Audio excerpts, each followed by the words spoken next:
நீங்க இந்த அதுதான் இதான் என் தம்பி வீரராஜகுமார் தானே, வீரகுமார். அவரு செல்ல பாத்துக்கிட்டு என்கிட்ட பேசுறாரா, உடனே ஏதோ மெசேஜ் தான் அனுப்பிட்டான், வேணான்னு சொல்லல. அவரு நான் சொன்ன பாயிண்ட விட்டுறாரு. நான் இங்க வந்து சேரும் போது பொதுச் செயலாளரிடையும் முதல்வரிடம் நான் வைத்த கோரிக்கை என் தொகுதிக்கான விவசாய பூமிக்கு அத்தனை இடத்துக்கும் சிமெண்ட் லைனிங் போட்டு தரணும், கெனாலுக்கு அத்தனை நெல் கொள்முதல் கூட செஞ்சு தரணும் என் தொகுதிக்கு மணிமுத்தார் பார்க்கை சீரெடுத்து அது சுற்றுலா தலம் ஆக்கணும். இப்படி ஒரு 4-5 கோரிக்கை கொடுத்தேன். சொன்ன உடனே அவர் சொன்ன வார்த்தை, நீங்க வாங்க தம்பி, மாரிமுத்து தம்பி இருந்தாரு, நீங்க வாங்க இந்த பட்ஜெட்லயே சேர்க்கிறேன்னு சொன்னவரு. அதுக்காக தான் போயிருக்கேன். இதான் உண்மை. நீங்க இனிமேல் கேள்வி கேட்க மாட்டீங்கன்னு நினைக்கிறேன். கேள்வி கேட்டாலும் நம்ம சொல்ல நான் தயாரு. ஆனா ஏன் கேள்வி முடியும் சொல்ல மாட்டீங்க? அது என்ன அடம் பிடிக்கிறீங்க?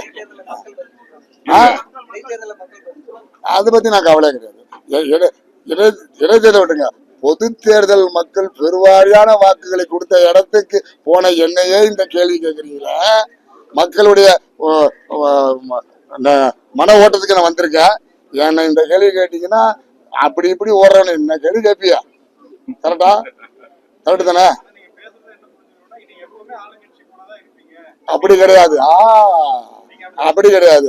ஆளுங்கட்சி நல்ல கட்சியா இருக்கணும். இவர் செயல்பாடு நல்லா இருக்கு, நான் சேர்ந்த முதல் அஜெண்டா, எல்லாருமே ஆஃப்ல பேசுறீங்க, ஆஃப் ஹேண்ட்ல பேசுறீங்க. நான் என்ன சொன்னேன் தெரியுமா? இந்த கட்சிக்கு நான் வந்து சேரதுக்கு முன்னாடி பொதுச் செயலாளர் என்ன சொன்னார், உங்க கோரிக்கையை நிறைவேற்றுவேன்னு சொன்னார்.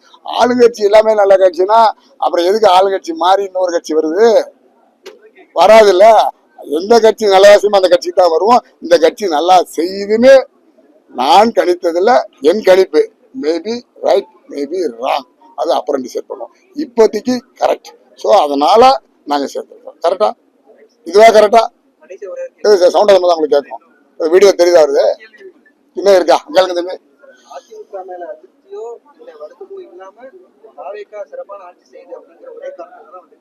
ரெண்டு விஷயம். தாவேகா நன்றாக வேலை செய்யுது, நாளைக்கு அது நல்லாவே வேலை செய்யும் அப்படின்னு நல்லாவே தெரியுது. அதிமுக சரியா வேலை செய்யல அப்படின்னு என்னைக்குமே நெகட்டிவ்க்கு நான் பதில் சொல்ல மாட்டேன்னு முதல்ல சொல்லிட்டேன். அது எனக்கு தேவையில்லை. எனக்கு அது தேவையில்லை. எனக்கு எதுக்கு இல்ல தம்பி, எனக்கு எதுக்கு? அது யாரு நல்லா செய்யற அவங்க கூட இருக்க போறேன். அவன் கெட்டவனாங்கிற பத்தி நெகட்டிவ் தாட்டுக்கு நான் போக வேண்டிய அவசியமே இல்லையா? ஏன் நெகட்டிவா பேசணும்? பாசிட்டிவா பேசணும். நம்ம இருக்கிற இடம் எந்த இடம்? நம்ம இருக்கிற இடம் எந்த இடம்? பாசிட்டிவான இடம். ஐ திங்க் கரெக்டா. அதனால அங்க போறேன். நான் சொல்லல, அந்த தம்பி சொன்னார் தலையாட்டார இல்ல. ஒரே ஒரு இது, அன்பால் தான் என்னை தடுக்க முடியுமே தவிர யார் ஒருவரும் அதிகாரத்தில் என்னை தடுக்க முடியாது. அப்படி யாரும் தடுக்கல. அன்புலையும் தடுக்கலை, அதிகாரத்தையும் தடுக்கவில்லை. அது என்னுடைய இஷ்டம். நானா நின்று நானா ஜெயிச்சு நானா வரேன். இதுக்கு நானாங்கிற திமுறை இல்லை. என்னுடைய மக்கள் இங்க இருக்காங்களே அத்தனை பேர் உழைப்பு. நாங்க வந்ததுக்கு காரணம், இன்னொரு முக்கியமான காரணம் என் தம்பி, என் அண்ணன். நம்ம கடந்த 5 ஆண்டு மிக கஷ்டப்பட்டுட்டோம். அதாவது நம்ம தொகுதிக்கு செய்ய முடியாமல் இப்பமாவது நம்ம தொகுதிக்கு நல்லது செய்யணும், அப்படி ஒரு முடிவு எடுங்கன்னு கேட்டேன். இங்க வந்திருக்க அத்தனை பேரும் கட்சியுடைய நிர்வாகி. இவர் அமைப்பு செயலாளர், இவர் கொள்கை பரப்பு செயலாளர், தம்பி அமமுக வந்திருக்கார். இப்படி நிறைய பேர் இங்க எதுக்க போற ஒவ்வொருத்தரும், இவர் மாவட்ட துணை செயலாளர், ஒன்றிய செயலாளர், மாவட்ட இளைஞரணி செயலாளர், அப்படி நிறைய பேர் என் தொகுதிக்கு அத்தனை பேரும் வந்திருக்கோம். ஸோ இவங்களுடைய செயல்பாடு சொல்றேன். நான் ஒரு கேள்விக்கு பதில் சொல்லல. இருந்து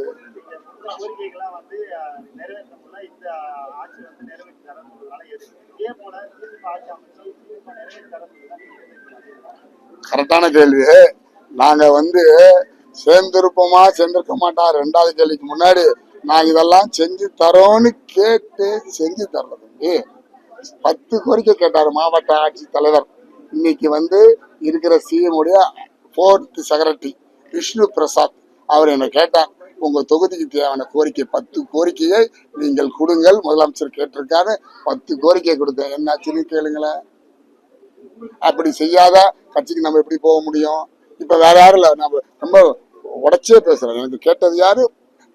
நெல்லை மாவட்ட ஆட்சித்தலைவர். இப்ப யார் அவரு? Additional secretary 4 சிஎம்க்கு. நான் அப்படி லெட்டர் கொடுத்தேன்னா இல்லைன்னு நான் பிரச்சாரத்தை காமிச்சு தானே பண்ணேன். ஃபர்ஸ்ட் அதை காமிச்சு தானே பண்ண, இதெல்லாம் பண்ணல, நாங்க ஆட்சிக்கு வந்தால் பண்ணுவோம் அப்படின்னு சொன்ன துரதிருஷ்டமோ ஏதோ ஒரு காரணத்தில் ஆட்சிக்கு வரல. அடுத்து எனக்கு வாக்களித்த 67,100 பேருக்கு நான் ஏதாவது செஞ்சு ஆகணும் இல்லையா? செய்யணுமா வேண்டாமா? செய்யணும். தள்ளாட்டுறது தெரியுதா? சரி, அடுத்து பாத்தீங்களா எவ்வளவு அழகா என் ஓட்டையே நான் குறைச்சி சொல்றேன். அப்ப எவ்வளவு நல்லவன்னு பாத்துங்க நீங்க. அதனால நான் அதுதான் செய்ய வந்தேன். ஆனா தம்பிங்க பூரா கடைசி வரைக்கும் நான் கேட்ட கேள்விக்கு பதில் சொல்லல. பரவாயில்ல, நான் சேர்ந்தது ஒரு பழமொழி சொல்லுவாங்க, அமைதி என்பது அப்ரூவ்டுன்னு அர்த்தம். நான் சென்றது சரி என்று நீங்க சொல்லிவிட்டீர்கள். ஆமா, அதை பத்தி நீ அது மக்கள் சொல்ற, நீங்க என்ன சொல்ல போறீங்க? அது எப்படி என்னது?